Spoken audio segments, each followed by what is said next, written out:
KPM.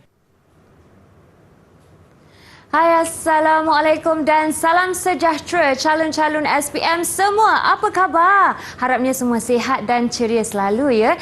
Hari ini mata pelajaran kita di Sukses SPM 2022 berjutan ialah lukisan kejuruteraan bersama saya Syafiqah Farahin, dan inilah peluang kepada calon-calon yang mengambil kertas ini untuk sama-sama belajar teknik dan juga formula untuk lulus dan skor dengan cemerlang dalam mata pelajaran ini, terutamanya kertas 1. Jadi tanpa melengahkan masa, jom kita saksikan siapakah guru kita pada hari ini.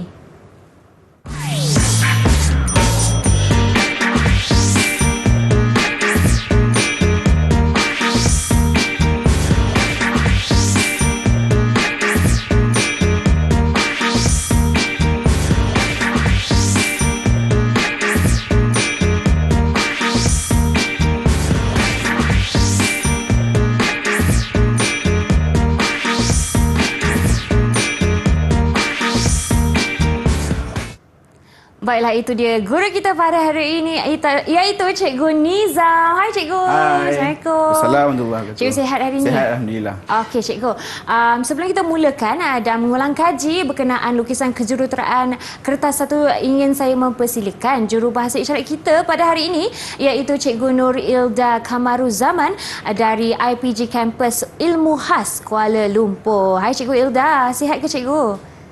Baiklah, terima kasih kerana berada bersama kami pada hari ini. Cikgu Nizam, hari ini kita fokus kepada kertas 1. Ya, kita akan fokus dengan kertas 1. Kertas 1. Jadi apa yang penting perlu calon-calon kita yang mengambil kertas ini untuk beri fokus, Cikgu?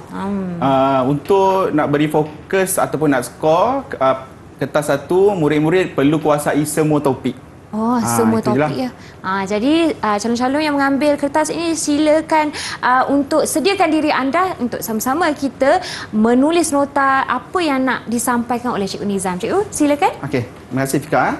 Okey, pada hari ini cikgu akan terangkan mengenai format-format lukisan kejuruteraan kertas 1 dan juga apa yang perlu kita fokus untuk kita nak skor kertas 1. Okey, cikgu rasa semua murid-murid telah mengetahui bahawa kertas lukisan kejuruteraan ada dua kertas, kertas 1 dan juga kertas 2, dan semua pelajar telah melaksanakan kertas 2 dengan cemerlang. Okey, so untuk kertas 1, kertas lukisan kejuruteraan dia ada bahagian A, 3 soalan. Dia ada soalan 1, 2 dan 3. Okey, soalan 1 7 markah, soalan 2 8 markah dan soalan yang ketiga 15 markah. Okey, untuk soalan-soalan dalam kertas 1 ia melibatkan soalan berkisar kepada geometri satah ataupun lukisan 2 dimensi. Okay. Yang kedua, ia melibatkan gabungan soalan. Maknanya soalan tersebut boleh berdiri sendiri ataupun soalan yang digabungkan daripada topik-topik yang tertentu. Okay. Nanti kita tengok bagaimana nak menyelesaikan soalan gabungan 2 dimensi. Okey, yang ketiga, topik-topik yang akan ditanya dalam kertas 1 ialah yang pertama segitiga, segi empat, poligon bulatan. Yang berikutnya ialah pembesaran pengecilan. Yang berikutnya ialah rajah sama luas, dan yang terakhir ialah elips, parabola dan tangen. Okey, untuk kertas 1 bahagian A, soalan-soalan dia boleh berdiri sendiri ataupun soalan gabungan. Contohnya, soalan berdiri sendiri itu macam seperti rajah sama luas, satu soalan. Okey. Okey, yang kedua adalah bahagian B, ada 5 soalan. Soalan 4, 5, 6, 7 dan 8. Yang mewakili 10 markah, 10 markah, 15 markah dan 20 markah. Okey, soalan B dia melibatkan geometri bongkah ataupun lukisan 3 dimensi. 3 dimensi itu bermakna ia ada 3 paksi lah, tinggi, lebar dan dalam. Okey, yang berikutnya adalah unjuran ortografi bongkah bantuan diberi. Okey. Kemudian soalan isometri dan soalan oblik. Yang berikutnya ialah soalan pandangan bantuan, sama juga seperti soalan unjuran ortografi. Bongkah bantuan akan diberi sebagai bantuan kepada pelajar untuk menyelesaikan soalan pandangan bantuan. Okey, yang berikutnya ialah lukisan pengorakan, lukisan persilangan dan lukisan berkaitan. Okey, lukisan berkaitan kita ada 3 jenis lukisan. Lukisan mekanikal, lukisan elektrik dan juga lukisan bangunan. Okey, murid-murid perlu kuasai semua topik kerana dalam 5 soalan bahagian B ia tidak ditetapkan soalan apa.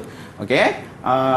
Maksudnya contoh soalan 4 10 markah mungkin dia boleh keluar soalan pandangan bantuan ataupun mungkin dia boleh keluar soalan pengorakan. Okey, jika markahnya adalah 10, aras kesukarannya berbezalah dengan markah 15 ataupun markah 20.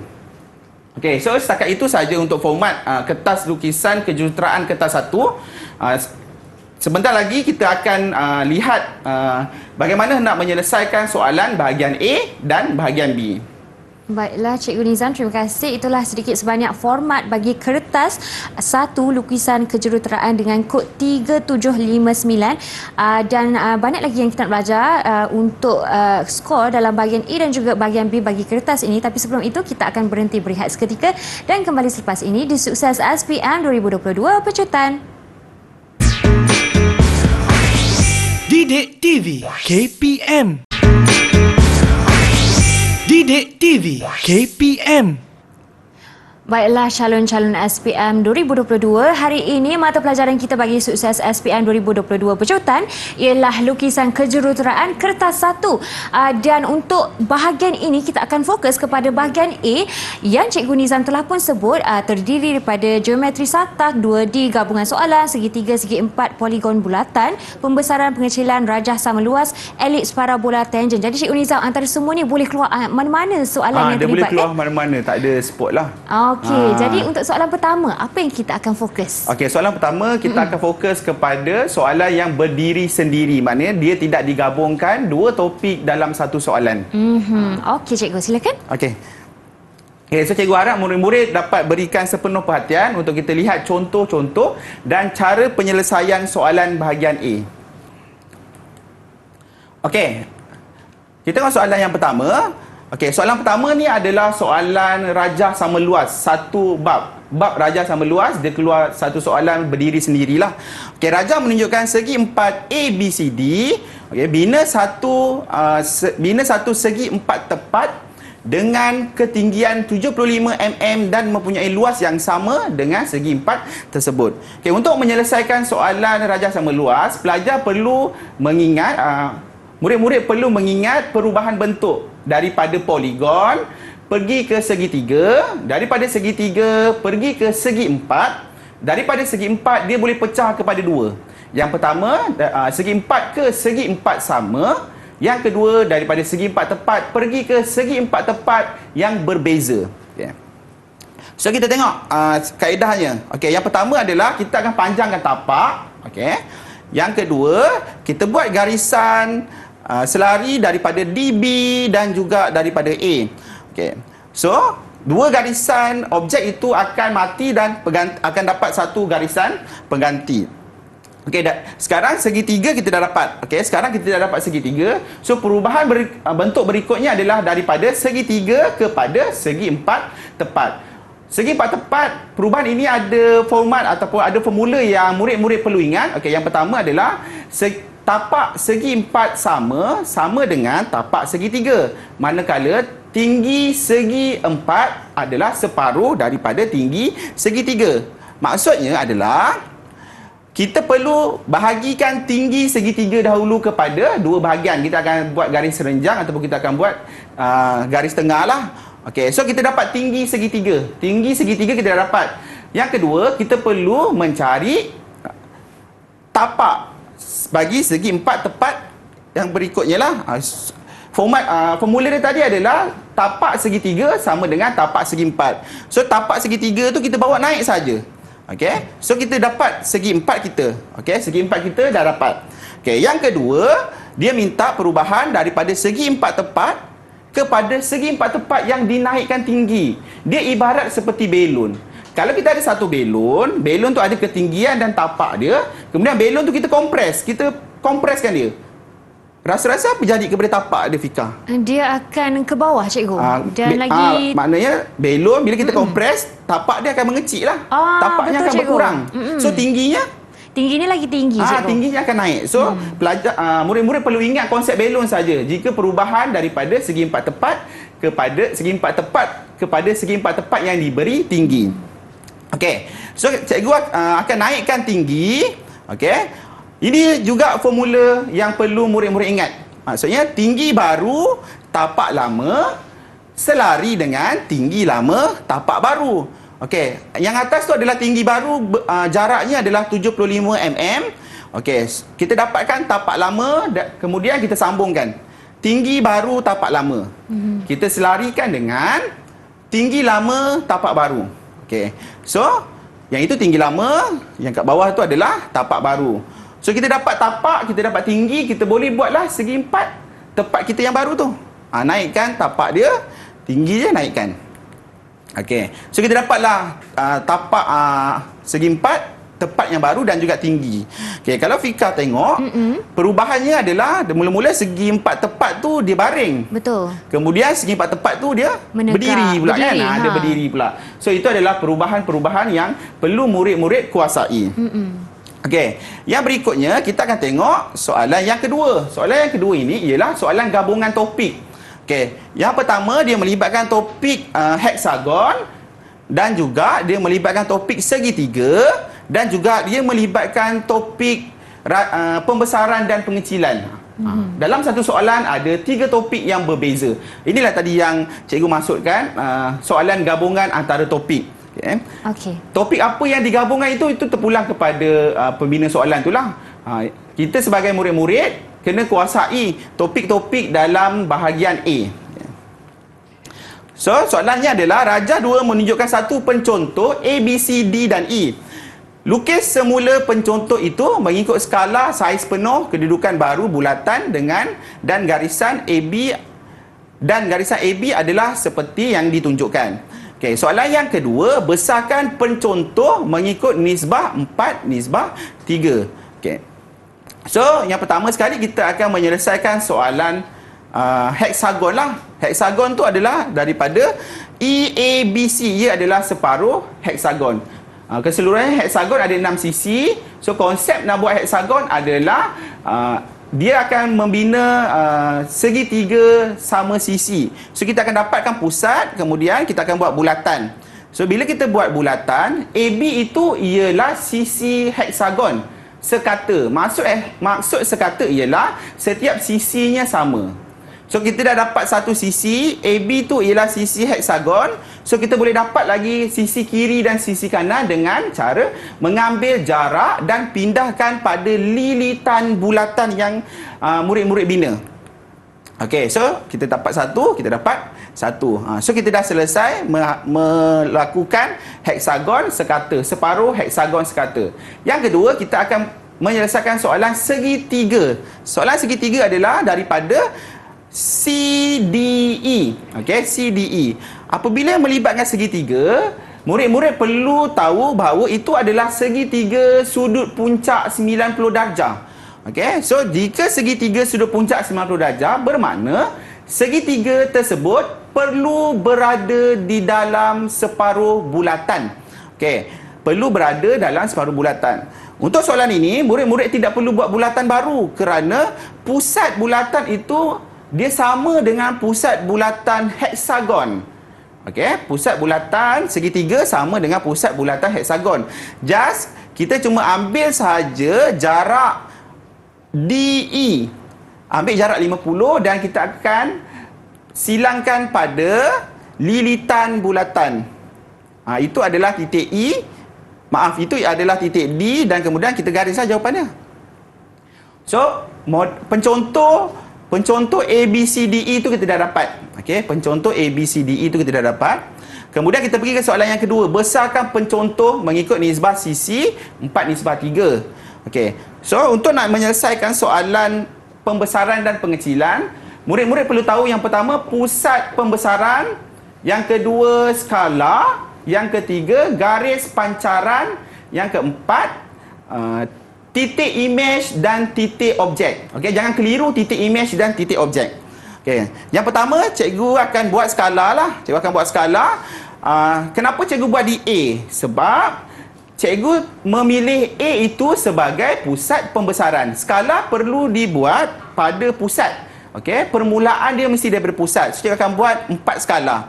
1, 2, 3 dan 4. Okey, so cikgu tanda 3 dan 4. Nombor 3 ialah objek, titik objek. Nombor 4 ialah titik image. Okey, sebab apa? Sebab dalam soalan dia minta besar 4 nisbah 3. Okey. So cikgu akan bawa nombor 3 pergi ke B. Okey, sebab apa? Sebab 3 ialah titik objek, B ialah titik objek. So titik objek harus disambungkan kepada titik objek. So kita buat garis lari. Okey. Kemudian kita dapat B prime. Okey. Kenapa B prime berada di garisan tu? Sebab itu ialah garisan pancaran dia. Okey, itu ialah garisan pancaran. Jika garisan itu ialah garisan pancaran B, bermakna titik image bagi B prime perlu berada di atas garis pancaran tersebut. Okey, kemudian kita buat garis pancaran. Okey, dah buat garis pancaran, so kita buat garis lari je. Kita selarikan dia. Okey, kita garis lari daripada B, so kita dapat C prime. Okey, daripada C prime kita selarikan dengan CD, kita akan dapat D prime. Daripada D prime kita buat garis selari antara D dengan E. Okey, buat garis selari di E, kita akan dapat E prime. Okey. So jika murid-murid perhatikan setiap titik image, okey, setiap titik image dia mesti berada pada garis pancaran yang sama dengan objek. Contohnya E prime berada di atas garis pancaran E. Okey. So, murid-murid jangan tersalah lah, sebab kalau tersalah nanti bentuknya akan berbeza lah. Okey, bentuknya akan berbeza. Okey, yang berikutnya kita tengok pada soalan yang ketiga. Okey, soalan ketiga ialah soalan elips, tangent dan parabola.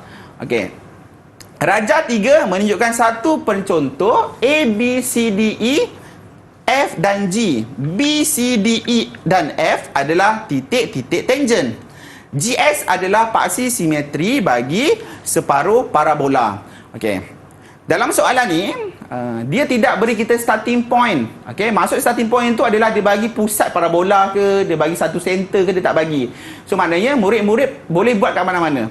Tapi kebiasaannya cikgu nasihatkan murid-murid bila buat soalan tangent, elips ataupun parabola ni, kita mulakan dengan buat elips ataupun parabola dulu. So soalan ni dia bagi kita parabola kan. So bila nak buat parabola, kita kena tentukan di manakah titik vertex dia. Titik vertex tu ialah titik mercu. Dia tak bagi, tapi dia bagi ayat yang membolehkan murid-murid cari di manakah titik vertex tersebut. Okey, apa ayat dia? Ayatnya ialah GS. Okey, GS adalah paksi simetri bagi separuh bola. Okey. Titik yang kena pada simetri GS itu ialah titik vertex bagi parabola. So maknanya G itu ialah titik vertex bagi parabola. So parabola kita adalah berbentuk N. Okey, parabola bentuk N. Parabola ada 3 jenis. Satu bentuk N, bentuk U, bentuk C dan bentuk C terbalik. Okey. So kaedahnya adalah kita buat kotak parabola. Okey, daripada mercu kita bahagikan garisan daripada mercu kepada 4 bahagian. So kita buat garis ke bawah. Sama juga di garisan yang belah kiri kita akan bahagikan kepada 4 bahagian. So kalau kita bahagikan 4 bahagian, sisi yang bertentang dengan vertex harus pergi ke vertex. Okey, sisi yang bertentang dengan vertex harus pergi ke vertex. Dia pergi ke vertex lah, dia pergi ke mercu. So kita akan dapat lengkung parabola. Mesti menyambungkan titik. Okey, mesti menyambungkan titik. Parabola di tengah-tengah lengkung lah. Tak kisah soalan tu adalah soalan unjuran ortografik.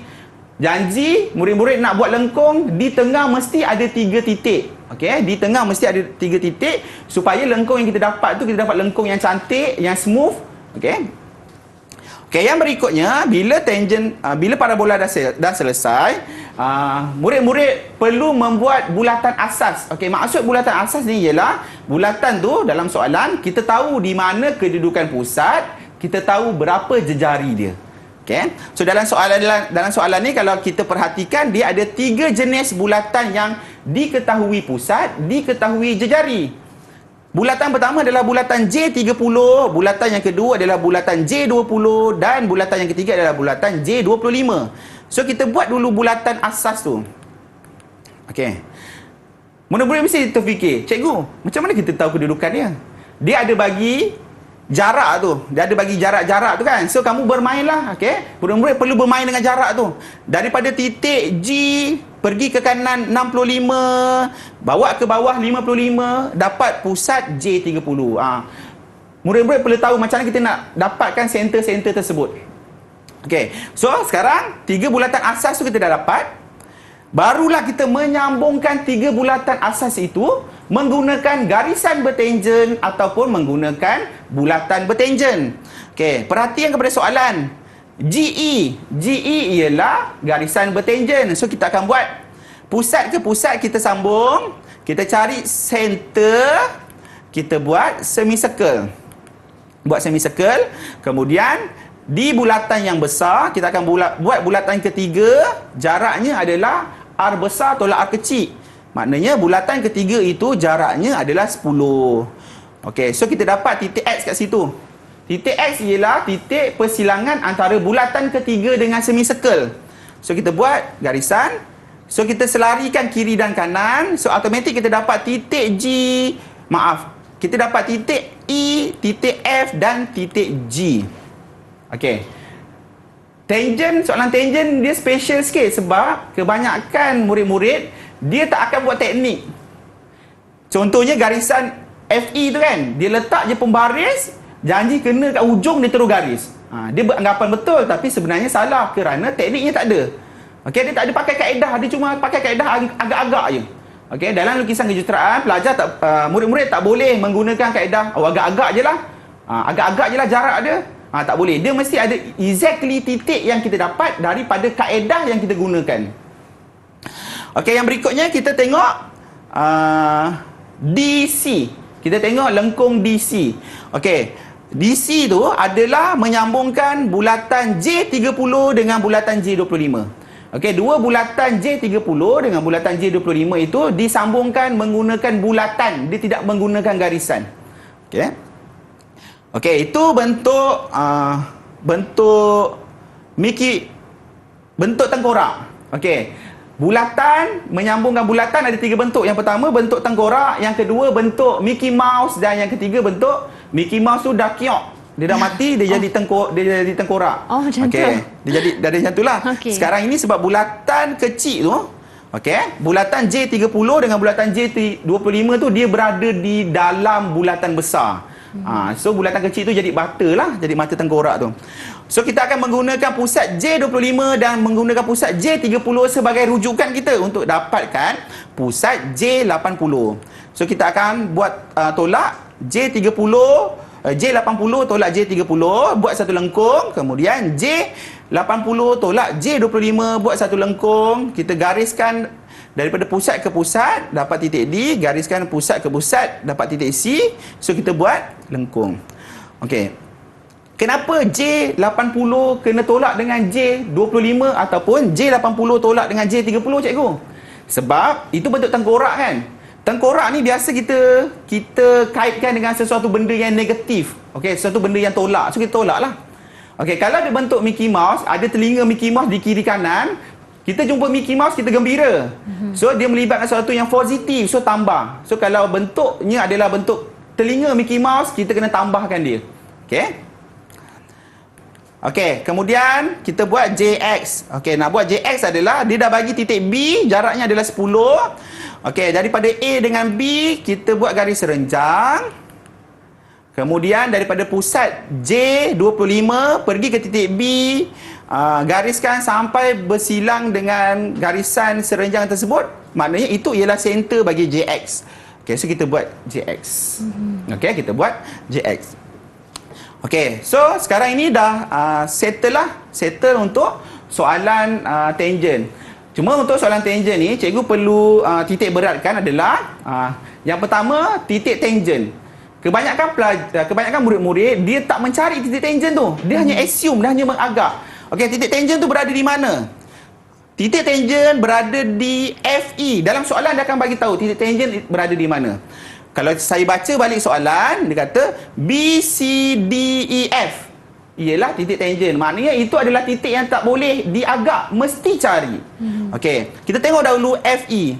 Titik F dengan titik E, macam mana dia dapat ialah ada dua garisan selari tu. Dua garisan selari. Dia bukan letak pembaris terus garis, tak boleh macam tu. Manakala untuk titik D dan C, titik D dan C, macam mana dia dapat titik tangent tu? Kalau kita perhatikan, pusat J30 dan pusat O1 dia garis sampai hujung. Pusat O1 dengan pusat J25 dia garis sampai hujung. So dia dapat titik D, dia dapat titik C, dia buat lengkung. Itu adalah titik tangent yang perlu dicari. Okay, kebanyakan murid-murid, saya faham kebanyakan murid-murid ni kalau dia tak boleh nak faham soalan tangent ni kan, dia buat sama macam soalan. Memang daripada mata kita nampak samalah dengan jawapan, dengan soalan memang betul-betul sama. Bila saya tanda pun, bila letak jawapan memang sama dengan jawapan, dengan skema lah. Tapi semua garisan-garisan binaan tu semua tak ada. So memang dikira salah lah. Sebab dalam LK kaedah diutamakan. Okey, dapat jawapan pun tapi kaedah tak ada guna juga. Okey. Ya, cikgu. Okey, so itu saja untuk bahagian A. So saya harap murid-murid dapat kuasai topik-topik yang saya terangkan tadilah. Saya cuba untuk membantu murid-murid mendapatkan markah sebanyak mungkin. Sebenarnya bahagian A ni pelajar perlu skor. Sebab bahagian A ni dia tidak melibatkan kemahiran mengimajinasi. Okey, pelajar hanya perlu kuasai teknik sahaja dahulu. Okey. Janji teknik ada boleh skor insya-Allah bahagian betul. A kan cikgu. Jadi saya petik kembali apa yang cikgu sebutkan, kalau melibatkan soalan elips parabola tangent perlu tentukan titik vertex. Dan kalau ada penggabungan ataupun pembesaran ataupun pengecilan perlu tentukan pusat, skala, garisan pancaran, titik image dan juga titik objek yang berbeza juga dengan titik image. Betul Fika. Juga calon perlu kuasai semua topik kerana terlibat juga gabungan soalan dan juga soalan sendiri kan cikgu? Okey, kita akan berhenti berehat seketika dan kembali selepas ini di Sukses SPM 2022 Pecutan. Didik TV KPM. Didik TV KPM. Baiklah calon-calon SPM semua, jom kita masuk ke kelas. Hari ini mata pelajaran kita lukisan kejuruteraan bagi kertas 1 dan kita fokus kepada bahagian B pula dalam segmen ini. Dan Cikgu Nizam untuk bahagian B mempunyai pelbagai aras kesukaran kan cikgu? Ya, betul. Soalan B ni kebanyakannya adalah soalan pelajar perlu mengimajinasi sedikit lah. Okey cikgu. Jom kita berimajinasi cikgu. Okey, so sekarang saya akan terangkan soalan-soalan bahagian B. Okey, soalan bahagian B. Untuk pengetahuan murid-murid, bahagian B ni dia ada 5 soalan. Okey, ada soalan yang diberi bongkah bantuan, ada soalan yang tidak diberi bongkah bantuan. Okey. Okay, so contoh soalan yang keempat ni adalah soalan pandangan bantuan. Okey. Bagi soalan pandangan bantuan ni, dia beri bongkah bantuan. Bongkah bantuan ni dia membantu, tak membantu 100% pun, tapi bagi saya dia membantu lebih daripada 80% bagi murid-murid yang tiada kemahiran mengimajinasi. Okey. So kita tengok bagaimana nak menyelesaikan soalan pandangan bantuan. Okey, Raja 4 menunjukkan 2 pandangan ortografik bagi satu objek. Unjurkan pandangan tambahan pada sata X1, Y1. Butiran terlindung tidak perlu dilukis. Okey, X1, Y1 adalah garisan panduan kita lah. Okey, garisan panduan. So, bagi pandangan bantuan dia ada 3 jenis. Pandangan bantuan ketinggian, kelebaran dan juga kedalaman. Okey, untuk soalan ini adalah soalan pandangan bantuan kedalaman lah. Kita akan pindahkan dalam nanti. So, pelajar perlu ingat bila, murid-murid perlu ingat jika nak selesaikan soalan pandangan bantuan ni, tak boleh salah pindah ukuran lebar, tinggi ataupun kedalaman. Okey. Okey, step yang pertama adalah kita unjurkan semua bucu pada pandangan hadapan pergi ke satah rujukan X1, Y1. Okey. Yang kedua, kita akan tandakan kedalaman. Okey, tandakan kedalaman. So bila kita tandakan kedalaman, setiap bucu tu kita perlu tandakan kedalaman dia lah. So keseluruhannya dia ada 5 kedalaman. So kita pindahkan 5 kedalaman tu kepada unjuran yang kita buat pada satah rujukan tersebut. Kita garis. Okey, kita garis. Okey. Okey, di sini ialah konsep sahaja. Okey, di sini ialah konsep yang murid-murid tak boleh salah.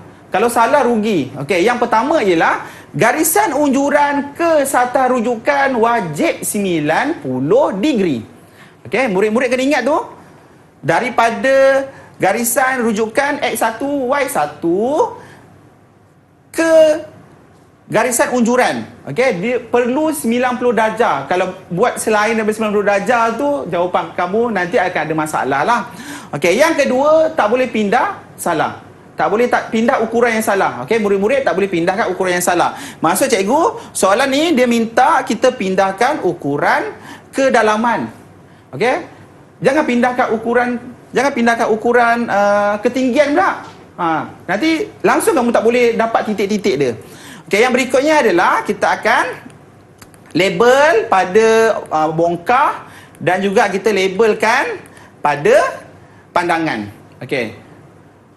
Murid-murid perlu ada kemahiran macam mana nak membaca bongkah tu dan dipindahkan kepada unjuran ortografik. Okey, so kita akan pindahkan semua titik itulah, dipandang di hadapan dan dipandang di sisi. Apa titik-titik yang kita nampak? Tu kita perlu marking dulu. Okey, kemudian baru kita tengok dekat pada kedalaman 1 ada KL. Okey, pada kedalaman 1 ada huruf KL. Pada kedalaman 2 ada huruf EF. Okey, so kita sambungkan. Macam mana kita nak sambung? Refer kepada bongkah. Okay? Kalau murid-murid refer kepada bongkah, kita tengok EF bersambung, EK bersambung, KL bersambung. So kita refer saja kepada bongkah. Okey, pada kedalaman 3 ada MNLG. Okey, MNLG. So kita sambunglah. Okey. Bagaimana nak sambung? Macam cikgu cakap tadi, kita refer lah balik kepada bongkah. That's why lah bongkah bantuan tu diberi. Okey, kemudian kita tengok sisi pada kedalaman 4 ada huruf AD. Pada kedalaman 5 ada huruf C, B, I, H dan juga O. Okey. Okey, so kita sambunglah. Okey, kita sambung. So bila kita dah sambung sekarang, yang butiran lurus pun kita dah dapat. So sekarang kita nak selesaikan butiran yang melengkung. Okey. Jika murid-murid perhatikan kepada bongkah, butiran melengkung bermula daripada A, E dan D, F. Okey, E dan D, F. Maksudnya kita perlu bahagikan lengkung A, E dan juga D, F tu kepada 3 bahagian. Okey, kepada 3 bahagian. So kita dapatkan dia punya kedalaman. So kita pindahkan kedalaman dia dulu. Okey, pindahkan kedalaman. Okey. So kalau dah pindahkan kedalaman, dah dapat titik, dah kita sambung. Bila nak sambung, murid-murid sambung jangan salah titik. Sebab lengkung tu bermula daripada AE dan lengkung yang kedua bermula daripada DF. Okey.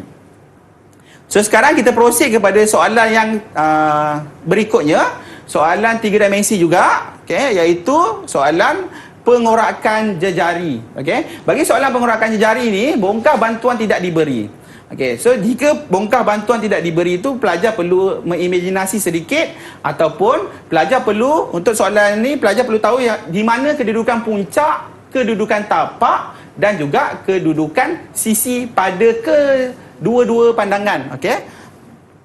Okey. Untuk pengorakan jejari, kita ada 2 bongkah. Yang pertama bongkah piramid, yang kedua bongkah kon. Okey. Dalam soalan ni, dia ada bagi 2 bongkah juga. Yang kat kiri tu ialah bongkah piramid, separuh piramid dan juga separuh kon. Jika separuh kon, kita perlu bahagikan kon itu kepada 30 darjah untuk mewujudkan sisi bayangan dia. Okey, so cikgu bahagikan. Kemudian cikgu label. Okey, cikgu akan label daripada K ke kiri sebab kita nak buat pengorakan dalam. Kita nak nampak bahagian dalam. Kita bukan nak nampak bahagian di luar. Okey, kita buat pengorakan dalam. So, label mesti daripada K, 1, 2. Okey, kenapa 1 dengan 2? Okey, sebab 1, 2 tu ialah bentuk kon. Okey. Lepas tu 3, 4. Untuk bentuk piramid, kita perlu marking pada setiap bucu lah. 3, 4, 5, 6. Okey, 7, 8. Kemudian kita bawa tinggi menggunakan pusat, so kita buat lengkung. Okey, Kita akan buat lengkung. So, kita akan marking lah. Pindahkan lebar K ke 1, 1, 2, 3, 4, 5, 6, 7 dan kembali kepada K. Okey, so kita gariskan sampai ke puncak. Okey. Ini ialah rangka asas yang murid-murid perlu buat dahulu. Okey? Daripada rangka asas ni nanti baru kita potong di mana puncak, kita potong tapak, okey? Tapi basicnya adalah murid-murid kena tahu dulu rangka asas ni. Okey, buat rangka asas ni dahulu. Okey. So bila dah buat rangka asas ni, barulah kita tengok penggunaan tapak, penggunaan sisi. Okey? Kita tengok penggunaan tapak dulu. Daripada soalan kita tengok tapak dia guna daripada nombor 3 ke 4, 4 ke 5, 5 ke 6. Okey, itu untuk bentuk piramid lah. Okey. So kalau kita tengok dia pakai tapak. Okay, ni sisi dulu. Dia pakai tapak daripada 3 ke 4 kita garis. Lepas tu dia pakai tapak daripada 4 ke 5 kita garis. Kemudian kita pakai tapak 5 ke 6. Okey, so sisi pula. Okey, sisi kalau kita tengok, sisi daripada nombor 3 dia pakai daripada tapak sampai ke puncak. So kita gariskan jawapan daripada tapak nombor 3 hingga ke puncak. Lepas tu sisi nombor 5 dia pakai juga daripada tapak naik ke puncak. Lepas tu sisi nombor 6 pun sama. Dia guna daripada tapak dia naik hingga ke puncak. Okey. Lepas tu kita tengok balik. Bagi bentuk kon pula, okey, bagi bentuk kon, kalau kamu perhatikan dia still guna tapak, okey, murid-murid, dia still lagi guna tapak daripada 3 pergi ke A. Yang dekat atas tu dia guna tapak daripada 6 pergi ke C. So pindahkan jarak lebar 6C dan 3A pada jawapan kamu. Okey, pindahkan tapak daripada 6C dan juga 3A. So pindahlah. Bila cikgu pindah, cikgu lukis je lengkung dia. Cikgu lukis lengkung daripada A pergi ke 3, daripada 6 pergi ke C. Okay, kenapa lengkung tu perlu wujud? Sebab refer balik kepada pandangan atas. Daripada pandangan atas tu, tapak dia guna 6C. Dia guna juga tapak 3A. Okay, that's why lah lengkung tu kita kena melalui daripada 6 pergi ke C. Okay, so bahagian tapak settle. Okay, bahagian tapak dah selesai. So sekarang kita tengok pula bagaimanakah nak mendapatkan bahagian sisi bayangan bagi bongkah kon. Okey, bongkah kon tu kalau murid-murid perhatikan, sisi bayangannya adalah daripada 1, 2, 7 dan 8. Okey, 1, 2, 7 dan 8. So dia mudah aja. Okey, kenapa cikgu cakap mudah? Sekarang kita tengok okey, yang ini dia buat bongkar piramid dahulu. Okey, dia buat bongkar piramid. Okey, kemudian kita tengok pula macam dia buat bongkar piramid nombor 4. Okey, perhatikan yang nombor 4 tu. Nombor 4 tu dia guna sisi daripada tapak 4 naik sikit. Lepas tu dia tak guna. Lepas tu daripada separuh dia naik sampai ke puncak. So murid-murid perlu dapatkan ketinggian pada pandangan depan. Okey. Okey, so dah settle. Itu adalah itu adalah pengorakan bagi bongkar piramid. Okey, sekarang kita tengok pula pengorakan bagi bongkar kon di sebelah kanan tu. Okey, so dapatkan ketinggian dahulu. Okey. Okey, daripada nombor 1 tu, okey, daripada nombor 1 bawa turun ke bawah, bawa naik ke puncak. So kita dapat ketinggian dia. Tarik sampai ke KK dan kita buat lengkung. Okey, dah buat lengkung, kita tandakan nombor 1 tu berada di mana. 1 Roman. Kemudian nombor 2 Roman pula. Daripada 2 Roman tu bawa turun ke bawah. Kita guna tapak dulu Tapak 2 Roman, kita bawa turun ke bawah, kita bawa naik ke puncak. Dapat ketinggian dia. So ketinggiannya unjur ke kanan, ke kiri, buat lengkung. Lepas tu kita akan tanda pada nombor 2. Okey. So dapatlah satu lengkung tu. Okey, kemudian kita tengok pula nombor C ke 7, 7 ke 8, 8 ke K. Dia sama, dia menggunakan titik yang sama. So kaedah yang samalah kita apply. Okey, kaedah yang sama kita apply, dapat 1 Roman, dapat 2 Roman, so kita buat lengkung. Okey. So selesai untuk pengorakan jejari. Okey. Baiklah. Apa yang penting untuk pengorakan jejari ialah murid-murid perlu membezakan bongkah. Okey, dan kaedah tak boleh salah. Untuk pengorakan jejari, bongkahnya adalah bongkah piramid dan juga bongkah kon. Okey, bongkah piramid di pandangan depan mesti bentuk segitiga. Okey, pandangan depan tu dia mesti bentuk segitiga. Kalau pandangan depannya bentuk segi empat, itu bukan bongkah piramid dan kon, itu ialah bongkah prisma dan juga silinder. Okey, so kaedahnya dah berbeza. Tak boleh pakai kaedah selari ni. Okey, kalau pakai kaedah selari, kita tak dapat center tu kat mana untuk kita buat lengkung. Okey.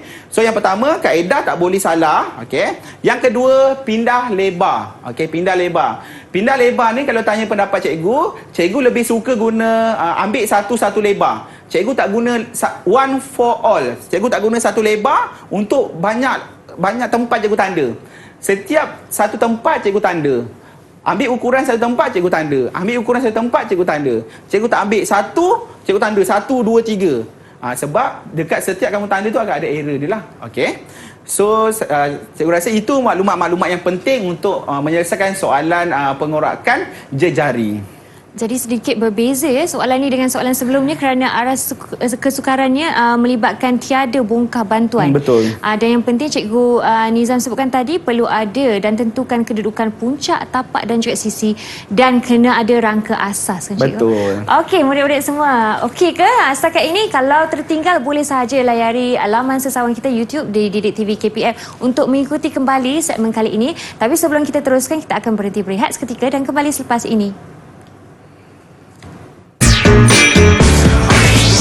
Didik TV KPM. Didik TV KPM. Anda masih lagi bersama kami di Sukses SPM 2022 bagi pecutan dan hari ini kita bersama Cikgu Nizam untuk mengajar dan mengulang kaji bagi mata pelajaran lukisan kejuruteraan. Jadi Cikgu, tanpa melengahkan masa, jom kita teruskan dengan panduan umum Cikgu. Okey, cikgu akan terangkan kepada murid-murid tentang panduan umum bagaimana kita hendak bersedia menghadapi ujian SPM 2022. Okey. Yang pertama adalah pastikan pensel sentiasa tajam. So sebelum sebelum ujian tu bolehlah lakukan apa yang patut. Okey, yang kedua, bezakan garisan binaan dan garisan objek. Okay, yang ini kebanyakan murid-murid memang dia tak kisah. Kadang bila dah kelang kabut sangat, dia buat semua je binaan. Padahal jawapan tu, murid-murid tu dah dapat dah. Dia dah dapat jawapan. Tapi cuma dia tak pekatkan. Tak salah untuk menggunakan satu pensel bila kita buat LK. Tak salah. Tapi bagaimana kita kontrol pensel kita tu untuk mendapatkan garisan yang pekat dengan garisan yang cair. Okay, sebab kita tahu beza antara garisan binaan dan garisan objek ialah garisan binaan tu garisannya lebih cair berbanding dengan garisan objek. Okey, yang berikutnya ialah semak kedudukan kertas soalan dengan papan lukisan. Okey, semak kedudukan kertas soalan dengan papan lukisan. Bukan semak sekali, tapi semaklah berkali-kali. Okey, katakan kamu sebelum kamu buat tu kamu dah ukur, dah semaklah atas, bawah. Dia sama tak dengan garisan kertas soalan kamu?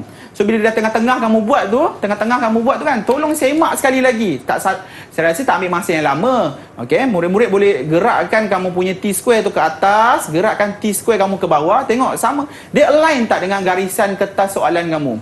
Okey, memang sangat bahaya kalau kertas soalan sengit. Okey, kertas soalan sengit, jawapan pun sengit.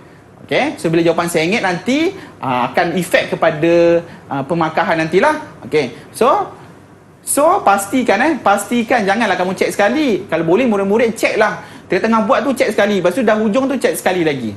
Okey. Yang berikutnya, alatan melukis perlu berada dalam keadaan baik, terutama jangka lukis. Okey, jangka lukis jangan ketat sangat, jangan longgar sangat. So bila longgar, kamu dah ambil satu jarak, kamu bawa dia nak pergi ke jawapan, dia dah terbesar atau terkecil. Dah salah, dah rugi dah kat situ sebenarnya. Walaupun konsep semua kamu kuasai, tapi sebab kamu bawa jangka lukis kamu ke jawapan kamu tu, kamu dah terkepakkan dia ke, dah terkencitkan dia kan. So rugilah kat situ. Okey, yang berikutnya ialah jaga ketepatan. Okey, jaga ketepatan. Dalam lukisan kejuruteraan, top priority kita ialah ketepatan. Itu adalah top priority kita. So, utamakan ketepatan. Okey, yang berikutnya adalah kuasai teori setiap topik. Bagi saya sebenarnya lukisan kejuruteraan ni senang sangat kita nak dapat A. Kita kuasai topik, kita buat sehabis baik dengan kertas 2 kerja khusus, insya-Allah kita boleh kuasai topik. Dan yang terakhir adalah usaha, doa dan tawakal. Kamu doa, kamu tawakal tanpa usaha, ibarat kamu tanam pokok, kamu tak bagi dia air. Okey? Hasilnya memang tak akan wujud. Okey? So kena ada usaha. Usaha tu gandakan usaha kamu. Selagi kita tak sit untuk ujian, selagi itulah kamu buat latihan. Okey? Okey Nisa. Ya cikgu, sebenarnya dalam ruang pentaksiran ni mungkin kita akan fikir ada sedikit mungkin gementar. Jadi waktu itulah kita akan fikir sebenarnya patutnya buat latihan lebih banyak kan cikgu? Betul. Barulah ingat. Okey, terima kasih Cikgu Nizam kerana berkongsi ilmu dan juga tips untuk skor dan lulus dalam SPM, dan kepada anda semua yang akan menduduki pentaksiran lukisan kejuruteraan bagi kertas 1, saya doakan anda dan harapkan anda semoga cemerlang dalam kertas nanti. Dan kepada anda jangan lupa pesanan dan juga tips yang diberikan oleh Cikgu Nizam sebentar tadi. Setakat ini sahaja kita punya rancangan. Cikgu Nizam, terima kasih sekali lagi. Tidak lupa kepada jurubahasa kita iaitu Cikgu Nuril Ildah Kamarul Zaman. Terima kasih kerana menjadi jurubahasa isyarat kita pada hari ini. Saya Syafiqah Farahin, sehingga kita berjumpa lagi. Assalamualaikum dan salam sejahtera. Bye.